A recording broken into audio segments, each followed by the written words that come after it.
So for this video we're going to do a little bit of feeding and outline some of the very basics of feeding horses. So as you can see here, we've got all of our buckets. Very important to keep all of your buckets clean, so every time a horse eats you rinse all the buckets out and then you leave them in the sun to dry, so that will kill any bacteria, get rid of any parasites, worms, etc. that obviously you don't want. Okay, so this is our feed room where we keep all the different types of horse food. Obviously we also keep a couple of other medical supplies, fly spray, that sort of thing. We have all of the horses' names on the board so that everyone can see exactly what they get fed. So as you can see, some of our horses get fed twice a day and some of them get fed 3 times a day. As horses are, we call them trickle feeders, they are designed to eat small meals quite often if you're feeding them concentrates, because they are designed to constantly process food, which is why they are generally always grazing or eating hay, so they always have something going into their systems. Okay, so these are just a few examples of the types of food that so this you can see is cubes. These are hay cubes, eh? So these are hay cubes, so they're basically just roughage for the horses in a cube form. So most of their diet consists of roughage, which is grasses, a bit of lucerne perhaps, and hay. And then this is a meal, okay? So this is the Sotilo feed, the meal. So there's kind of a mixture in here of roughage, probably some oats, some barley. I think there's a bit of maize in this one.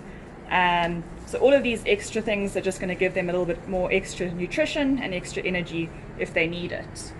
And then another thing that we feed is Speedy Beet. So the Speedy Beet looks like this, and it's basically dehydrated, and then when it mixes with water, which you have to do with Speedy Beet, it swells up. So it's a mixture of basically beet fibers, and also just gives them extra energy, helps to put weight on horses that struggle with it, and it's also a lot of roughage. So basically we would put it in here and then put some water, cover it quite well with water, and you would leave that for about 15 minutes to half an hour.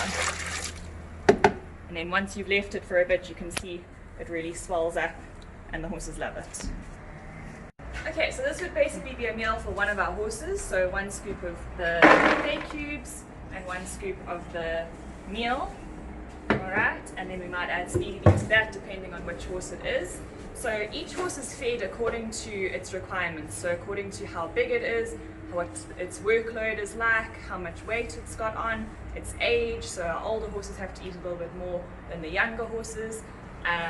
Protein requirements vary from horse to horse. If they're growing, they need a little bit more.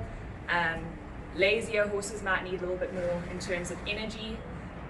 But basically, the reason we're having to do this is because we've taken them out of their natural environment, where they would be grazing, Jemima, over loads of different grasses, and they would basically be choosing what they need from their diet. We've taken them away from that, and we put them in paddocks where there might not be enough grazing.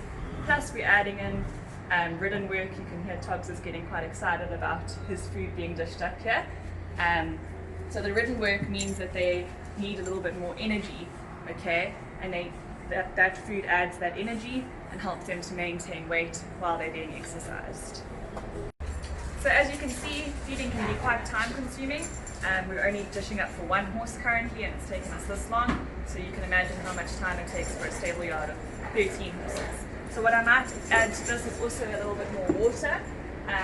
It can help with choke in case they eat their food too quickly, and obviously help to get liquids into them, as horses are prone to colic if they don't have enough liquids.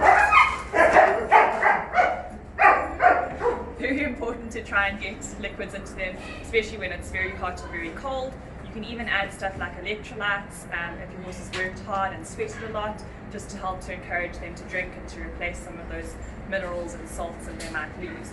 So that's one form of supplement that you might add to their feed. And the other sort of supplements that we've got, this is just a few examples. We've got some full fat soya, so that helps to add condition to them, especially for our horses, bigger horses that struggle to gain weight. This is something called Immunohoof, which helps with basic hoof health and helps them to grow healthier horn. Then you get all sorts of natural supplements as well. This is called fenugreek, also helps to aid gain condition and gain weight and give them a nice shiny coat. So just like with human supplements, these can come to quite a expense, and the list is endless of what you could give your horse to try and improve various aspects of its life. But our basic food is what's most important, and all of this is scientifically formulated, so it's not just someone's just put it together. There's a lot of nutritionists and there's a lot of science behind it, and if you're unsure of what your horse needs, there are specialist horse nutritionists which can tell you exactly what their requirements are. And so you can see our Speedy Beat now has soaked up a lot of that water, so it's looking quite nice and mushy, okay, and the horse is, you know, it's swelled to quite a bigger size than it was at first, and the horses really love that.